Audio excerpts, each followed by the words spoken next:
पंढरपूरची दिंडी आणि साक्षात पांडुरंग आणि रुक्मिणी यांचं दर्शन या ठिकाणी आपल्याला प्रथम झालेलं आहे।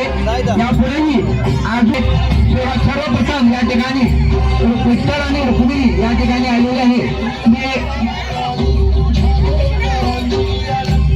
या ठिकाणी या कार्यक्रमासाठी ज्यांनी एक महिना अहोरात्र मेहनत घेतली त्या आपल्या या विभागाच्या प्रमुख आणि मार्गदर्शिका स्वप्नाली टेक्कर यांना विनंती करतो कृपया नाशिकावर यायचं आहे।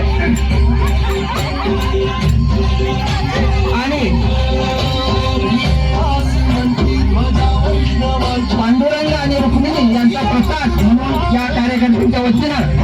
भेटवस्तू देण्यात येत आहे. पांडुरंग आणि रुक्मिणी यांच्या या बाल कार्यकर्त्यांच्या वतीनं या ठिकाणी ही भेटवस्तू देण्यात येत आहे. त्यांनी गेली एक महिना या कार्यक्रमासाठी या परिवाराला सहकार्य केलं त्याबद्दल त्यांचं या ठिकाणी हार्दिक आभार. यापुढेही असं सहकार्य मिळो हीच सदिच्छा. गणेश वंदन